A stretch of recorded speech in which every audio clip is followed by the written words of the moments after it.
Hi hello ನಮಸ್ತೆ, ನಾನು ನಿಮ್ಮ ಪ್ರೀತಿಯ ಚಂದು. ಇವತ್ತಿನ ರೆಸಿಪಿಯಲ್ಲಿ ನಾನು ನಿಮಗೆ ಸೂಪರಾಗಿ ರವೆ ಇಡ್ಲಿ ಹೇಗೆ ಮಾಡೋದು ಅಂತ ಅಂದ್ಬಿಟ್ಟು ತೋರಿಸ್ಕೊಡ್ತಾ ಇದ್ದೀನಿ. ಮೊದಲನೇದಾಗಿ ನಾನು ಒಂದು ಬಾಣಲಿಗೆ 3-4 ಟೇಬಲ್ ಸ್ಪೂನ್ ಅಷ್ಟು ಎಣ್ಣೆ ಹಾಕ್ಕೊಂಡಿದ್ದೀನಿ. ಎಣ್ಣೆ ಬಿಸಿ ಆದ ನಂತರ ಇದಕ್ಕೆ ನಾನು ಸಾಸಿವೆ ಕೂಡ ಹಾಕ್ಕೊಂಡಿದ್ದೀನಿ. ಸಾಸಿವೆ ಚಿಟಪಟ ಅಂದಿದ ತಕ್ಷಣ ನಾನು 1 ಸ್ಪೂನ್ ಅಷ್ಟು ಕಡಲೆಬೇಳೆ ಹಾಗೆ 1 ಸ್ಪೂನ್ ಅಷ್ಟು ಉದ್ದಿನ ಬೇಳೆ, ಇದಕ್ಕೆ ನಾನು ಗೋಡಂಬಿ ಕೂಡ ಹಾಕ್ಕೊಂಡು ಈ ರೀತಿ ಚೆನ್ನಾಗಿ ಫ್ರೈ ಮಾಡ್ಕೊಳ್ತಾ ಇದ್ದೀನಿ. ಗೋಡಂಬಿ ಹಾಕಿದ್ರೆ ರವೆ ಇಡ್ಲಿ ತುಂಬ ಸೂಪರಾಗಿರುತ್ತೆ ವೀಕ್ಷಕರೇ. ಹಾಗಾಗಿ ರವೆ ಇಡ್ಲಿಗೆ ಯಾವತ್ತೂ ನಾವು ಗೋಡಂಬಿನ ಸ್ಕಿಪ್ ಮಾಡಬಾರ್ದು. ಯಾಕೆ ಅಂತ ಅಂದರೆ ಅದ್ರ ಫ್ಲೇವರು ತುಂಬ ಸಖತ್ತಾಗಿರುತ್ತೆ ರವೆ ಇಡ್ಲಿನಲ್ಲಿ. ಹಾಗಾಗಿ ಗೋಡಂಬಿ ಕೂಡ ಹಾಕ್ಕೊಂಡಿದ್ದೀನಿ. ಇದಕ್ಕೆ ಸಣ್ಣಗೆ ಕಟ್ ಮಾಡ್ಕೊಂಡಿರೋ ಅಂಥ ಹಸಿಮೆಣ್ಸಿನ್ಕಾಯಿನ ಕೂಡ ಹಾಕ್ಕೊಂಡು ಗೋಲ್ಡನ್ ಬ್ರೌನಿಷ್ ಬರೋವರೆಗೂ ಚೆನ್ನಾಗಿ ಫ್ರೈ ಮಾಡ್ಕೊಂಡಿದ್ದೀನಿ. ನಂತರ 1 ಬೌಲಷ್ಟು ನಾನು ಮೀಡಿಯಮ್ ರವೆನ ಹಾಕ್ಕೊಂಡು 3-4 ನಿಮಿಷಗಳ ಕಾಲ ಚೆನ್ನಾಗಿ ಈ ರೀತಿ ಫ್ರೈ ಮಾಡ್ಕೊಳ್ತಾ ಇದ್ದೀನಿ.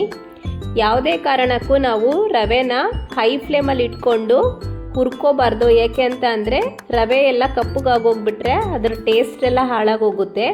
ಹಾಗಾಗಿ ಯಾವಾಗಲೂ ಲೋ ಫ್ಲೇಮಲ್ಲಿ ಅಥವಾ ಮೀಡಿಯಮ್ ಫ್ಲೇಮಲ್ಲಿ ಇಟ್ಕೊಂಡು ಚೆನ್ನಾಗಿ ಹುರ್ಕೊಂಡ್ರೆ ಸಾಕು. ಈ ಸ್ಟೇಜಲ್ಲಿ ನಾನು ಸ್ಟವ್ನ ಆಫ್ ಮಾಡ್ಕೊಳ್ತಾ ಇದ್ದೀನಿ. ನಂತರ ಕಟ್ ಮಾಡ್ಕೊಂಡಿರೋ ಅಂಥ ಕೊತ್ತಂಬರಿ ಸೊಪ್ಪು ಹಾಗೆ 1 ಕ್ಯಾರೆಟ್ನ ತುರಿದಿಟ್ಕೊಂಡಿರೋದನ್ನ ಹಾಕ್ಕೊಂಡಿದ್ದೀನಿ. ಹಾಗೆ ರುಚಿಗೆ ತಕ್ಕಷ್ಟು ಉಪ್ಪು ಹಾಕ್ಕೊಂಡು ಇದಕ್ಕೆ 1 ಬೌಲಷ್ಟು ನಾನು ಮೊಸರು ಹಾಕ್ಕೊಂಡು ಈ ರೀತಿ ಚೆನ್ನಾಗಿ ಮಿಕ್ಸ್ ಮಾಡ್ಕೊಳ್ತಾ ಇದ್ದೀನಿ. ಇದನ್ನು ಚೆನ್ನಾಗಿ ಮಿಕ್ಸ್ ಮಾಡ್ಕೋಬೇಕು ವೀಕ್ಷಕರೇ. ಯಾಕೆ ಅಂತ ಅಂದರೆ ಗಂಟಿದ್ರೆ ನಮಗೆ ರವೆ ಇಡ್ಲಿ ಹಾಳಾಗೋಗುತ್ತೆ, ಹಾಗೆ ಟೇಸ್ಟ್ ಕೂಡ ಇರೋದಿಲ್ಲ. ನಾವು ಎಷ್ಟು ಚೆನ್ನಾಗಿ ಮಿಕ್ಸ್ ಮಾಡ್ಕೊಳ್ತೀವೋ ಅಷ್ಟು ಚೆನ್ನಾಗಿ ಬರುತ್ತೆ ರವೆ ಇಡ್ಲಿ. ಹಾಗಾಗಿ ಈ ರೀತಿ ಸ್ವಲ್ಪ ನೀರು ಹಾಕ್ಕೊಂಡು ಈ ರೀತಿ ಚೆನ್ನಾಗಿ 2-3 ನಿಮಿಷ ಚೆನ್ನಾಗಿ ಈ ರೀತಿ ಮಿಕ್ಸ್ ಮಾಡ್ತಾ ಇದ್ದರೆ ಈ ಥರ ಕರೆಕ್ಟಾಗಿ ಕನ್ಸಿಸ್ಟೆನ್ಸಿ ರೆಡಿ ಆಗುತ್ತೆ.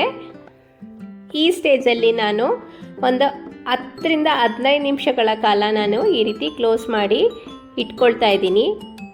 15 ನಿಮಿಷ ಆಗಿದ ನಂತರ ನಾನು ಅರ್ಧ ಟೇಬಲ್ ಸ್ಪೂನಷ್ಟು ಸೋಡಾ ಹಾಕ್ಕೊಳ್ತಾ ಇದ್ದೀನಿ. ಅರ್ಧ ಅಥವಾ 3/4 ಟೇಬಲ್ ಸ್ಪೂನಷ್ಟು ಸೋಡಾ ಹಾಕ್ಕೊಂಡು ಈ ರೀತಿ ಚೆನ್ನಾಗಿ ಮಿಕ್ಸ್ ಮಾಡಿಕೊಂಡ್ರೆ ಕರೆಕ್ಟಾಗಿ ಕನ್ಸಿಸ್ಟೆನ್ಸಿ ಇರುತ್ತೆ.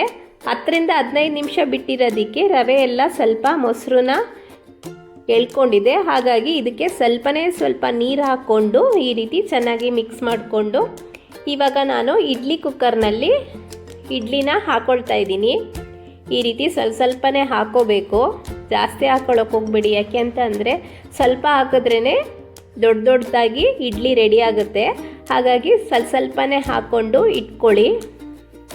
ನೀವು ಕೂಡ ಮನೆಯಲ್ಲಿ ಒಂದ್ಸರಿ ಟ್ರೈ ಮಾಡಿ ವೀಕ್ಷಕರೇ, ತುಂಬ ಸೂಪರಾಗಿರುತ್ತೆ. ನೀವು ಇದನ್ನು ಮನೆಯಲ್ಲಿ ಮಾಡಿಕೊಂಡ್ರೆ ಹೋಟೆಲ್ಗೆ ಹೋಗೋದೇ ಇಲ್ಲ, ಅಷ್ಟು ಟೇಸ್ಟಿಯಾಗಿರುತ್ತೆ ರವೆ ಇಡ್ಲಿ ನಿಮಗೆ.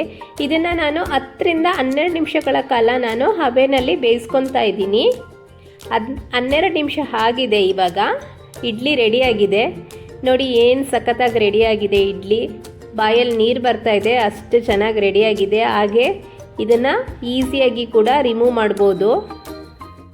ನೋಡಿ ಎಷ್ಟು ಸಾಫ್ಟಾಗಿ ರೆಡಿಯಾಗಿದೆ ಅಂತ ಅಂದ್ಬಿಟ್ಟು. ನೋಡಿದ್ರಲ್ಲ ವೀಕ್ಷಕರೇ, ಎಷ್ಟು ಚೆನ್ನಾಗಾಗಿದೆ ನೋಡಿ. ನಾನು ಇದನ್ನು ಕಟ್ ಮಾಡಿ ತೋರಿಸ್ತಾ ಇದ್ದೀನಿ. ಎಷ್ಟು ಸಾಫ್ಟಾಗಿ ಕಟ್ ಆಗ್ತಾ ಇದೆ, ಹಾಗೆ ಬಾಯಲ್ಲೂ ಕೂಡ ನೀರು ಬರ್ತಾ ಇದೆ. ಇದನ್ನು ಚಟ್ನಿ ಜೊತೆಗೆ ತಿಂದರೆ ತುಂಬ ಸಖತ್ತಾಗಿರುತ್ತೆ ವೀಕ್ಷಕರೇ.